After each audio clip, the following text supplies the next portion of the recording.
I am Aditya Joshi, psychology major, MBBS student, Unacademy educator. मैं आपको guide करता आ रहा हूँ। तो अब बच्चों ने मुझे बोला कि भैया अगर मॉक टेस्ट देने से पहले रिवीजन कैसे करें। सपोज कल हमारा मॉक टेस्ट है, हमारे पास सिर्फ आज का दिन है, आज की रात, और हमें रिवीजन करना है ताकि मैक्सिमम नंबर हम खींच सके, मॉक टेस्ट में 100% दे सके। तो पहली बात तो यार स्टेप्स वाइज बताता हूँ। पहला स्टेप होना चाहिए, you have to write down your weakest topics. जो भी तुम्हारे वीकेस्ट टॉपिक्स है ना, उनको लिख लो। वीकेस्ट टॉपिक लिखने से तुम्हें पता चल जाएगा इन चीज़ों पे फोकस करना है। हमेशा ना जो भी तुमने पढ़ा होता है उसके 3 पार्ट होते हैं। पहला पार्ट जो तुम्हें बहुत अच्छे से आता है, जो इतना कॉन्फिडेंट होते हो तुम, जिसमें तुम्हें लगता है कि यार अगर मैं इसे रिवाइज ना भी करूँ ना तो भी इसके क्वेश्चन सॉल्व हो जाएंगे। दूसरा पार्ट वो होता है जो ओके ओके होता है, मतलब क्वेश्चन बन रहे हैं लेकिन कॉन्फिडेंस कहीं ना कहीं लैक कर रहा है। तीसरा पार्ट वो होता है जो तुम्हें आता ही नहीं है, हर बार मॉक टेस्ट, हर बार क्वेश्चन उसके गलत हो जाते हैं। यही तुम्हारा कॉन्फिडेंस गिरा रहा है, यही तुम्हारे नंबर गिरा रहा है, यही नेगेटिव मार्किंग कराता है। असल में ये चीज़ तुमने ढंग से करी नहीं है। तो आइडियली क्या करना चाहिए, हमें नीचे से ऊपर जाना चाहिए। लेकिन लोग क्या करते हैं, जो चीज़ कर रखी है ना उसको ही पॉलिश करते रहते हैं कि यार इसमें नंबर ना कट जाए। दिस इज रॉन्ग अप्रोच, क्योंकि इस समय you need to gain as many marks as you can, जितनी ज़्यादा जंप लगा सकते हो। तो मैं चाहूँगा सबसे पहले तुम 3 लिस्ट बनाओ, ठीक है। पहली लिस्ट क्या करना है, उसमें 15 टॉपिक्स लिखने हैं जो तुम्हारे वीकेस्ट होंगे। पूरे सिलेबस में से, फिजिक्स, केमिस्ट्री, बायो में से टॉप 15 टॉपिक्स या चैप्टर लिखो जो तुम्हें बिल्कुल नहीं आते, हर बार नंबर गिराते हैं, हर बार कॉन्फिडेंस खत्म करते हैं। पहली लिस्ट में 15 टॉपिक्स लिख लिए। अब इन 15 टॉपिक्स को देखो, सारा सिलेबस भूल जाओ, सिर्फ इन 15 टॉपिक्स को देखो। यहां से टॉप 10 ऐसे टॉपिक्स देखो जो तुम्हें बिल्कुल नहीं आते हैं, वो तुम्हें सेपरेट लिस्ट में लिखना है। डन, 2 लिस्ट हो गई, 15 टॉपिक्स, 10 टॉपिक्स। अब एक तीसरी लिस्ट लाओ, उसमें इन टॉपिक्स को देखो और इनमें से टॉप 5 टॉपिक ऐसे चुनो जो तुम्हें बिल्कुल ही नहीं आते हैं, ठीक है, बिल्कुल ही नहीं आते, वो तुमने तीसरी लिस्ट में लिख दिया। अब तुम्हारे पास 3 लिस्ट हो गई अपार्ट फ्रॉम सिलेबस। सिलेबस भूल जाओ, 3 लिस्ट हो गई। पहली लिस्ट 15 टॉपिक्स, दूसरी लिस्ट 10 टॉपिक्स, तीसरी लिस्ट 5 टॉपिक्स। ये 5 वाले तुम्हें बिल्कुल ही नहीं आते, 15 वाले तुम्हें फिर भी थोड़े थोड़े आते हैं। अब तुम्हें क्या करना है, उल्टा चलना है। पहले 5 वाली लिस्ट खत्म करो, फिर 10 वाली, लास्ट में 15 वाली। इससे क्या होगा, जो चीज़ तुम्हें बिल्कुल ही नहीं आती थी ना वो तुमने 3 बार कर ली, और जो तुम्हें थोड़ी थोड़ी आती थी वो 2 बार, और जो तुम्हें काफ़ी हद तक आती थी वो तुमने 1 बार। This is prioritising the revision. अगर तुम हर चीज़ को एक ही बार करते तो जिस चीज़ में ज़्यादा टाइम देने की ज़रूरत थी उसमें टाइम नहीं दे पाते, और जिसमें बिल्कुल टाइम देने की ज़रूरत नहीं थी उसको टाइम दे देते। This is very smart thinking. ये चीज़ मैंने भी करी थी, ये चीज़ मैं बहुत सारे मेंटरशिप वाले बच्चों को भी कराता हूँ। दिस इज़ एक्चुअली समथिंग जो एक्चुअली में वर्क करेगा, राइट। तो ये ट्राई करना। सेकेंड चीज़ मैं तुम्हें बता देता हूँ, स्टेप 2 हमारा होने वाला है cover as many question as possible.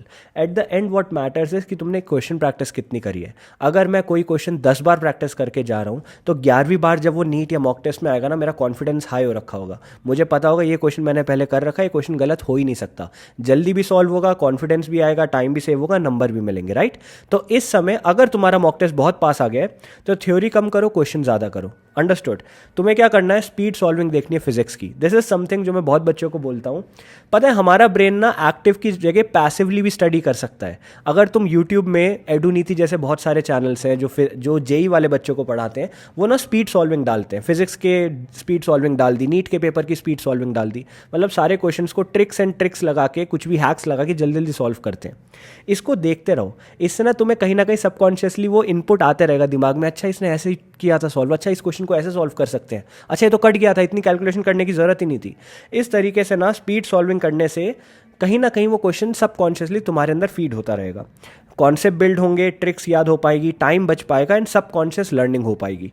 ये मैं चाहूँगा तुम लेजर टाइम में करो। ऐसा नहीं सुबह उठ के भैया ने बोला वीडियो देखने, सुबह से ही वीडियो लगा दी, नहीं, पहले अपने टारगेट्स करो, फिर उसके बाद बीच बीच में कर लेना, ठीक है। स्टेप 3 बताता हूँ बायो के लिए। फिजिक्स केमिस्ट्री भैया समझ गए, बायो के लिए बताओ। यार बायो के लिए तुम्हें एक चीज़ याद रखनी है कि you can not cover the entire syllabus एक दिन पहले, ऐसा नहीं हो सकता। अगर तुमने कुछ नहीं पढ़ा है तो मैं ऐसा कुछ नहीं बता सकता तुम्हें जो बायो में तुम्हारे 350+ ले आए। इट इज़ इम्पॉसिबल, एक दिन पहले नहीं हो सकता। But what we can do is we can analyse हर चैप्टर में से वो लोग क्या पूछते हैं एंड हम उनको पहले फोकस कर लेते हैं, ताकि वहाँ से जब क्वेश्चन आए जो कि आना है तो हमारा सही हो जाए। अंडरस्टूड। तो पूरा चैप्टर ना पढ़ने के बजाय तुम क्या करो, एग्जाम्पल्स देखो, डायग्राम्स देखो एंड टेबल्स देखो। पता है मैंने एक स्टडी करी थी, लास्ट 5 to 7 ईयर्स के पेपर्स को एनालाइज किया था, मैंने देखा मोर देन 75% ऑफ क्वेश्चंस जो नीट में पूछे जाते हैं वो एग्जाम्पल, डायग्राम एंड टेबल से पूछे जाते हैं। 4 एग्जाम्पल दिए, हम लोग की टेंडेंसी क्या होती है, 2-3 याद हो गए स्किप कर देते हैं, यार इसका तो एग्जाम्पल याद हो गया हमें, नहीं, चारों एग्जाम्पल याद करो, ठीक है। वो ऐसे पूछ सकते हैं, स्टेटमेंट बेस्ड क्वेश्चन आजकल बहुत पूछे जा रहे हैं, कंसेप्चुअल क्वेश्चन बहुत पूछे जा रहे हैं, तो यहाँ पे डेफिनेटली वो एग्जाम्पल्स पूछ सकते हैं कि कौन सा एग्जाम्पल नहीं है, ठीक है, डायग्राम में लेबलिंग पूछ सकते हैं, टेबल से पूछ सकते हैं, असर्शन रीजन आ सकता है।